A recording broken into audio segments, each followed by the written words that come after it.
When shopping here at Helmuth Ford, we will do our best to put you in the vehicle that you want, that you love, and that is safe for your family. Your safety is our focus. That's why we are a full-service repair facility. We'd love to sell you a vehicle of your choosing. If we don't have it, we'll do our best to find it for you. If you're looking for a vehicle with low miles, a great price, and a friendly atmosphere, come visit us here at Helmuth Ford. We look forward to seeing you soon. See our full inventory at helmuthford.com. This Saturday, H&S Feed and Country Store in Oskaloosa invites you to stop by from 8 a.m. to 3 p.m. as they're hosting a celebration you don't want to miss. Join H&S Feed and Country Store as they mark 20 incredible years of service with their much-anticipated Checkerboard Day. There'll be family fun activities, delicious food, exciting giveaways, and live entertainment. Bring your friends and family, and let's make this a day to remember as we celebrate 20 years at H&S Feed and Country Store in Oskaloosa from 8 a.m. to 3 p.m. this Saturday, August 24th. New Life Fellowship in Keswick, Iowa is hosting the Victorious Living Conference Friday, August 23rd through Sunday, August 25th, with guest pastors Luke and Jana Hobbs from Tennessee. You're invited to make plans to join New Life Fellowship in Keswick for this dynamic time of anointed worship, teaching, and ministry. New Life Fellowship is located just south of Keswick on Highway 22. The conference schedule is Friday, August 23rd at 7 p.m., Saturday, August 24th at 6 p.m., and Sunday, August 25th at 6 p.m. We hope to see you for the Victorious Living Conference. Central Empire Wrestling presents Bridge City Slam 6 live Saturday, September 7th at the Bridgeview Center in Ottumwa. Come see Jake the Snake Roberts, Buff Bagwell, former WWE Tag Team Champions Demolition, Real One Enzo Amore, The Powers of Pain, The Boogeyman, Snitsky, Jordan Grace, Cameron Burnett, and the stars of CEW. Tickets start at just $20 and include the Fan Fest from 4 to 7 p.m. Get your tickets through Ticketmaster or at the Bridgeview Center in Ottumwa. It's Bridge City Slam 6, live Saturday, September 7th at the Bridgeview Center in Ottumwa.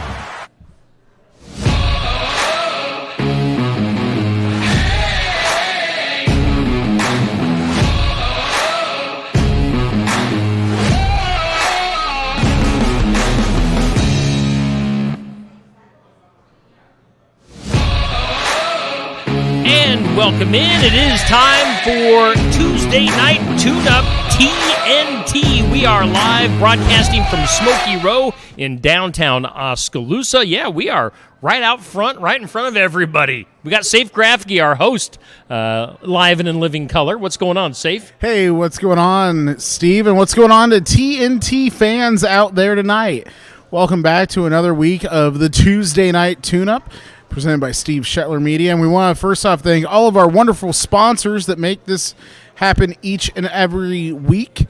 We have a lot of news to go through. We have a great interview here with us tonight. One of my fellow alums from the Oskaloosa High School with me here tonight. We're going to talk about that here and more in just a few minutes. All right, stay tuned for Safe and our guest for tonight here momentarily. Let's run through our sponsors, including Milo's Tree Service. Get a hold of Chris Minter for your tree needs. We also thank Sinclair Napa, sinclairnapa.com. We've got James Family Greenhouse in Sigourney as one of our sponsors. American Family Insurance Agent Christy Tarr here in Oskaloosa.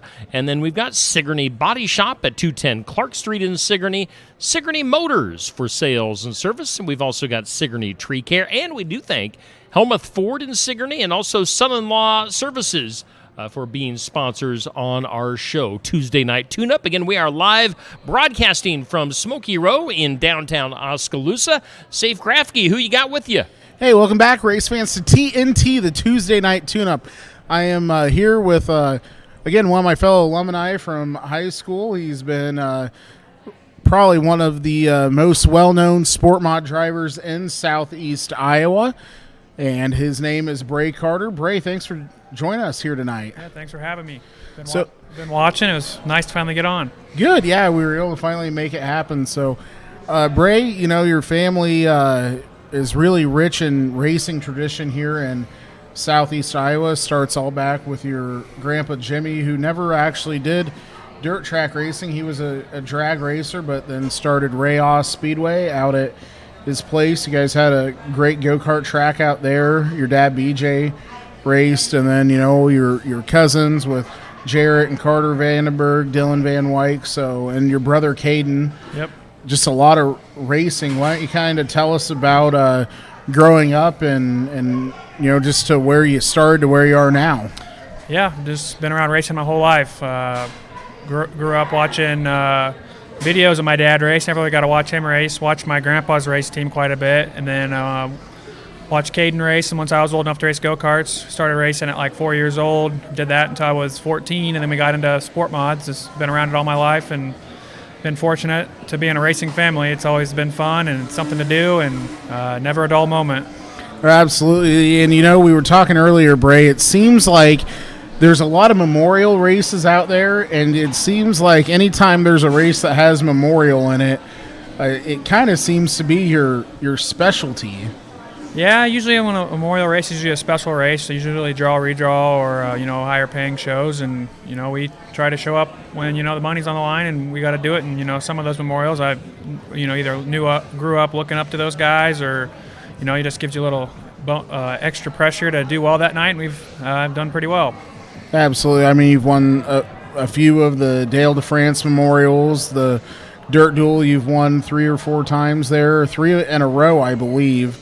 Yeah, Stewart's been a good track for us in Stewart, Iowa. We didn't win the championship there this year, but we've won 3 of them in the previous years, and it's been a good track for us. We've clicked off a couple of their bigger races there.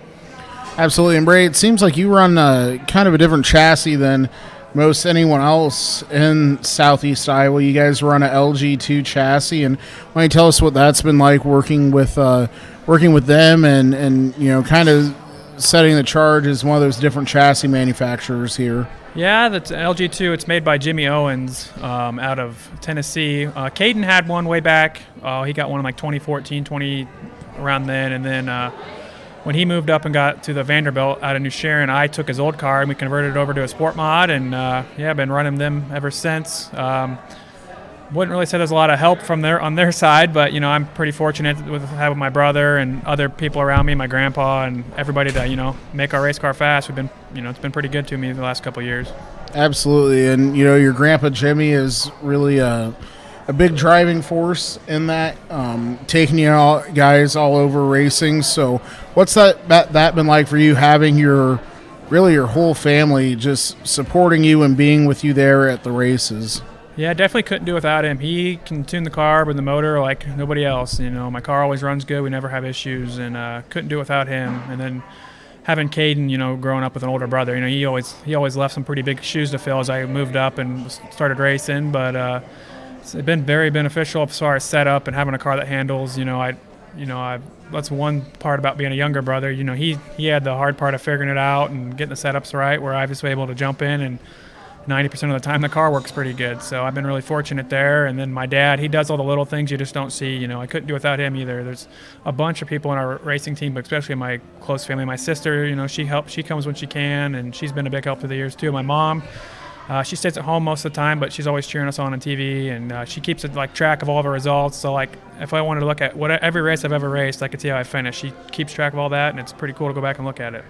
Absolutely, and we have a really big race coming up here in a couple weeks, the Boone Super Nationals. I would argue to say that it's probably the hardest race, 1, to get a good heat race there, and then 2, to even make the A main there.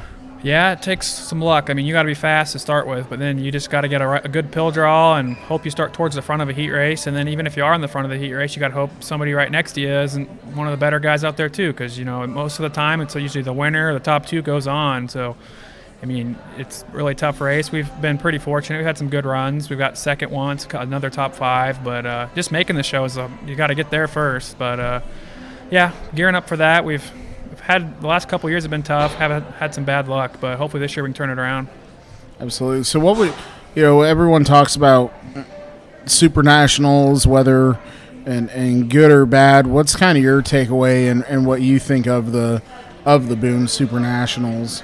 Yeah, I mean, the racing's fun, but it's more just hanging out with fellow racers for a whole week. You're there for 6 days, 7 days, depending on when you get there, and you get to race with guys you don't get to race with. You know, you got guys from California, North Dakota, you know, all around the country, and it's fun to, you know, race with different people, and then just getting to meet new people. And, you know, another thing is, like, a lot of your sponsors, you know, they might, you know, when they come and watch that race, you get to talk to guys you don't get to talk to all year long, you know, at the Boone Super Nationals. So it's just a fun event. You get to meet people, and the racing's all right too.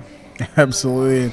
Bray, you know, it's been cool. You know, you're from here, and we see you every once in a while at the Southern Iowa Speedway in your cousin's car and Carter Vandenberg's car. What's that been like for you now, kind of getting as kind of that hired gun out into the seat of another car than your own? It is nice just showing up to the track and not having to work on the car before you get there. That was new for me.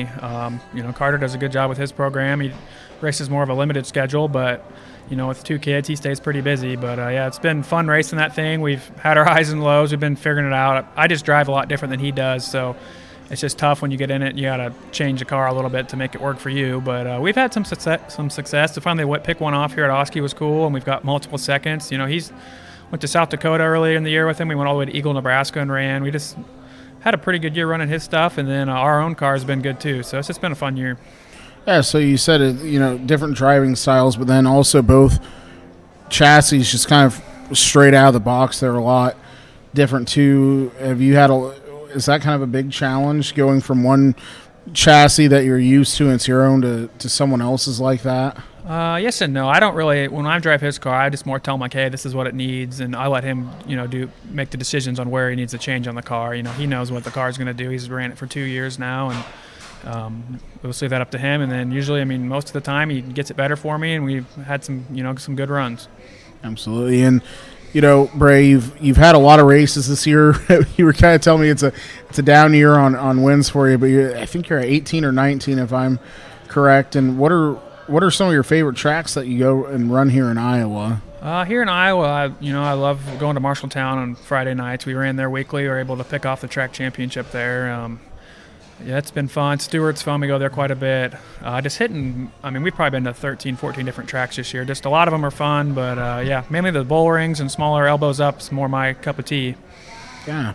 So with IMCA, there's been a lot of changes over the last probably 3 years, especially in all the classes as far as rules and implements and whatnot. What are some things that you're maybe hoping would either change or things that you think would really make it a lot better if it could be? As far as the sport mod class goes, they have a pretty good system how they got it now, where you can run a crate motor or the open motor. I mean, the open's better for sure when the track's got a lot of moisture, and I really kind of like how the sport mods are going now. I mean, I think they got it pretty fair. I mean, they had a big 10,000 to win show last week in Wisconsin, and a crate motor won that, and then you have open motors winning here. So, I mean, I'd say that's pretty fair as far as the sport mod class. The A mod class would be cool to see maybe the open motors in that class have a little better shot. Right now, you pretty much have to run a crate motor, but I don't know what they could do. Maybe give us some better tires. I don't know, something that lasts a little longer. I'm not sure, but they try to do their best what they think is best, but it's part of it. We just get the rules we're given and make the most of it. Yeah, and so that's been a big thing this year is tires, with the Hoosiers and whatnot. I mean, what are you seeing that, since you've had a lot of racing, you've raced for a long time, what are some changes you really think that need to be made to those Hoosier tires? Well, I think it's just, if they could last longer, I don't know what you could do, just better material or something, but it's how the world is right now. It's just hard to get stuff, and I don't know if you can make them last longer, but every racer says that. I mean, nobody wants to spend $150 a tire, but that's just part of it. But I don't know what else they really could do, really. Sure. And Bray, this year especially, it seems like there's been a lot of spotlight on stock car racing. We have the Yankee Dirt Classic coming up here at 300 Speedway in Farley, and they're advertising XR is a little over 100,000 to win stock cars. And there are still a lot of high-paying sport mod races out there, but what do you think of? It just seems like there's a lot of limelight right now on the stock car class. Yeah, I mean, it's just a fun, entertaining class to watch. Full fenders, it's close racing. That's a really competitive class where, with the open wheel stuff, we kind of get spread out after a little while. Where the stock car guys seem to keep the races fairly close, and more guys are going to race that class, and they're putting the money up. I mean, Sport Mod. So this year we did have a $25,000 to win show in Spencer, Iowa. That was cool to go run. We ran 5th at that. So maybe next year if they have a $100,000 to win Sport Mod race, that'd be pretty cool. But they're gonna have to put Memorial in the name, right? Yeah, that probably wouldn't hurt my chances. Absolutely. And Bray, everyone talks about things they took away from some go-kart racing background and stuff, and they brought with them to the actual racing side. What do you see as things you were able to take away from go-kart racing and bring it over to you into sport mod racing? I mean, it's everything. For the most part, it's like driving line, understanding the line, being smooth, hitting your marks. Another thing, just growing up watching my dad work on go-karts, just how meticulous he was in maintenance.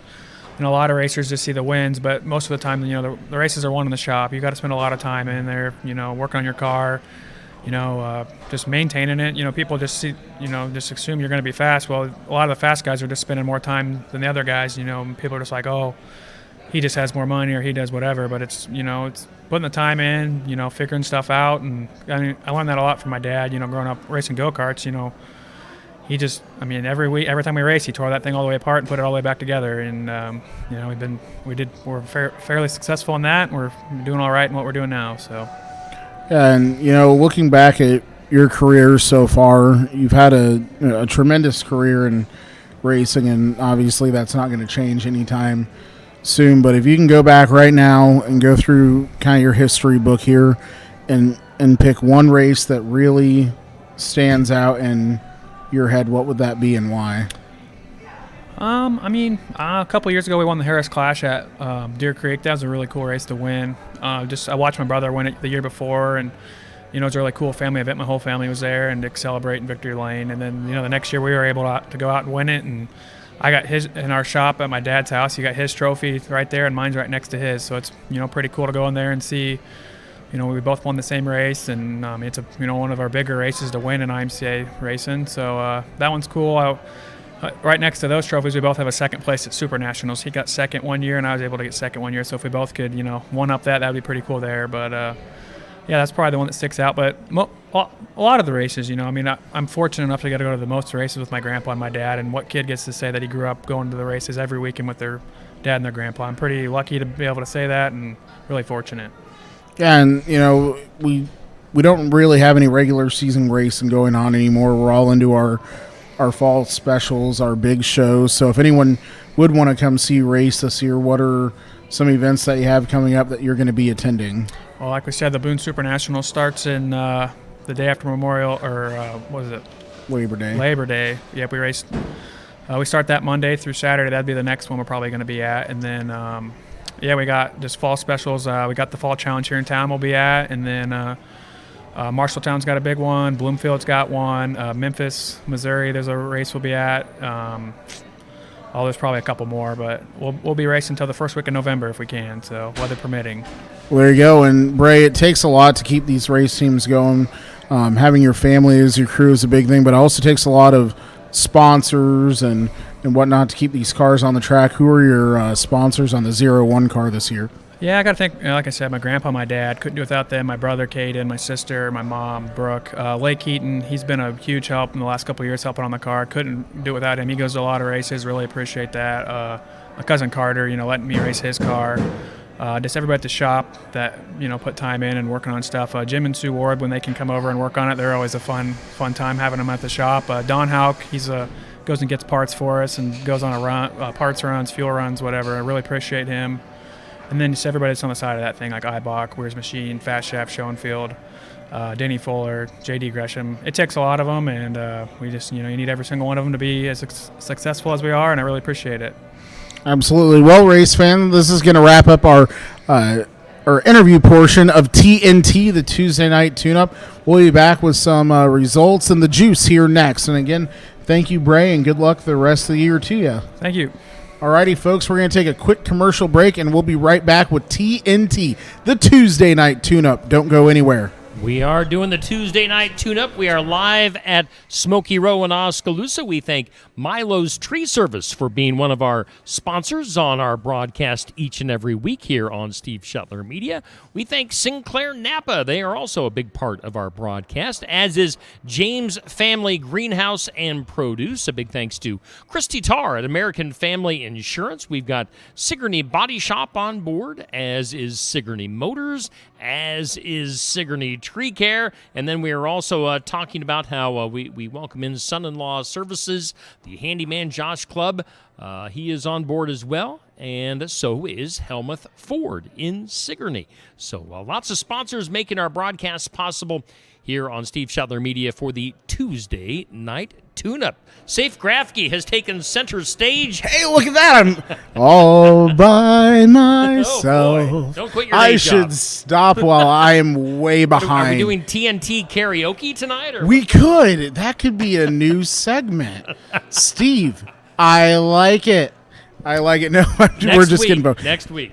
I won't be here then. I'm kidding.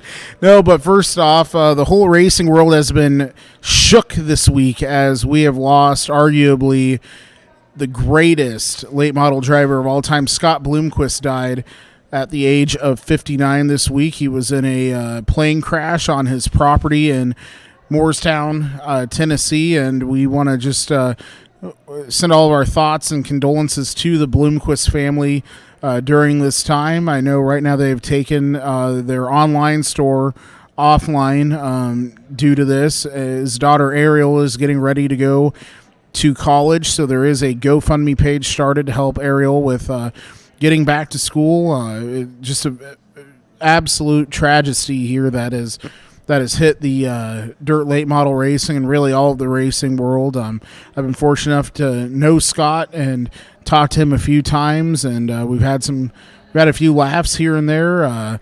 I'll never forget when he tried to give me his phone number, and the last four of it was 0069, and he wanted me to repeat it back and make sure I wrote it down right. And I said, "Yep, yada yada yada yada yada yada 0069," and he looked at me and he's like, "Did I say O?" And I'm like, "Yeah, 0069." He's like, "Those are zeros, man. You got to learn the difference between a zero and a O." And I'm like, "I guess I never thought that I said it that way." And he's like, "I'm just messing with you, man. I hope you know that." And just an overall genuinely great dude. I know different people had his opinions of him, but arguably one of the best that ever was in a late model. So again, our thoughts are with the Bloomquist family during this time. Also going back into other racing news, the Hunt the Front Series had their race over the weekend at Sedonia in Georgia, and Shane Clanton in a throwback paint scheme was able to pick up the $15,000 win,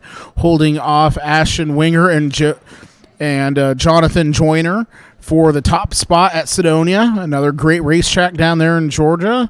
So the Hunt Front Series going on, and I know they're racing this coming weekend at Lake Cumberland Speedway. You can find that live on HuntTheFrontTV.com. Also, the High Limit Sprint Cars were in action, again with James McFadden pulling off another shoey win for him. So great to see James McFadden, the Australian, picking up another W with the High Limit Sprint Car Series. In the World of Outlaws, sprint cars were up for the Jackson Nationals, paying $46,000 to win. And who other than Donnie Schatz picking up another payday for himself up at the Jackson Motorplex, holding off David Gravel and a whole slew of other fantastic race cars at the Jackson Nationals this year. So we have a lot of great racing coming up again in 2 weeks. Make sure you mark your calendars. Starting September 2nd starts the Boone Super Nationals. 7 amazing days of racing that goes from dusk till dawn. Overall, just great racing up there at the Boone Speedway, so make sure you tune in to IMCA TV to catch all of the high-flying action from the Super Nationals. I will be attending one day of Super Nationals like I normally do, 2 if you're lucky, so we will see what happens. Again, it's going to be a great Super Nationals this year. Also, towards the end of September, I believe the 20th and 21st, or it's either the 21st and the 22nd. I can't remember exactly for sure. I apologize about that. But Bloomfield, the hidden gem of the Southeast, will be running their fall special. And the fall challenge at the Southern Iowa Speedway is also coming up here in October. We look forward to having racing here for 2 nights at the Southern Iowa Speedway for the Musco Fall Haul here at the Southern Iowa Speedway. So a lot of great racing coming up here. We're excited to see what happens this year. And again, we had a NASCAR running over the weekend, or do you want to call it NAPCAR? I really don't care what you call it this point, but Tyler Reddick was able to pick up a win, and he wanted to make sure that he let everyone know that win was for Dark Sunshine Scott Bloomquist. So Tyler used to race in the late models, and he ran against Scott a handful of times, and so it's just been tough for everyone, it seems. And all week it's been talk of Scott Bloomquist, and arguably definitely the right thing to do. There's a lot that man did for the racing community as far as helping different people. He was a pioneer with Zane DeVilbiss, and they built the DeVille Quist modified. I think there were 4 or 5 of those made. Correct me if I'm wrong on that, but we're really excited here on TNT to have all of our wonderful sponsors on board. And next week, we're going to do something a little different here next week. I am going to talk to someone about figure 8 racing, something I know absolutely nothing about except for they go around in a figure 8. Have I been to figure 8 tracks? Yes. Have I ever watched a figure 8 race, though? Never. Never have I ever. Steve, have you ever been to a figure 8 race? I want to hear from you real quick. Oh, well, in all of my racing expertise and knowledge. How much of that do you have? Just curious. Negative? Right wow. -2? -2. But I do know some figure 8 racers, but I don't know. Maybe once, twice, 3 times. When I raced my hobby stock, I went up to Brooklyn and raced it there, but we actually went around in an oval, and we didn't do actual figure 8 racing. So I was there. I just never got to watch any of the other races, though. Unfortunately, I know they go in a figure 8, and the goal is not to hit people at the intersection, which I think isn't as cool if the goal was to hit people in that intersection. Maybe isn't that what the Redneck Rally is for? That is what the Redneck Rally is for, and that's coming up next month here in September as well. The 21st and the 22nd, Chris Meninga putting on another great rally here at the Southern Iowa Speedway, and I'll be co-announcing that as well again. Always a good time at the Redneck Rally here at the Southern Iowa Speedway. And I know Eddyville just had a big weekend down there. They had the Fuel Altered Nationals, and it was cool to see Matt Stutzman, the armless archer, flew back from Paris from the Paralympics, took his car down there, raced, and then that next day he had to fly back to Paris, and he's getting back adjusted to time over there, and then he competes this week in the Paralympics. That's crazy. And that's someone from Inwacheer, Iowa. So it's cool to see a local person who's not only in the Olympics, but also running drag cars, and he's armless. And that's crazy. And the funniest thing is I met Matt, and he's like, "Hey, man, nice to meet you. Why don't you shake my hand?" And that's his running joke. It's great. So, no, and his fiance Jessica Wasson won the Hick Chick class at the Southern Iowa Speedway for the Redneck Rally in our last race, so that was cool to see Matt there for that. So just a lot of different things going on in the racing community here, and again, we just want to thank everyone for watching TNT, the Tuesday Night Tune-Up. We want to thank all of our wonderful sponsors that we have on board. We do miss Curtis here tonight, so he's not with us, and neither is Neil Kratz, so hopefully we'll get Neil and Curtis back here one of these nights. I just, I love doing this, and it would be great to have another person here to, talk a little bit more, because Steve knows absolutely nothing about racing. And so the other thing I challenge all of you fans is too, if you want to submit a question, if you have a comment you want to say about it, make sure you comment on the live stream and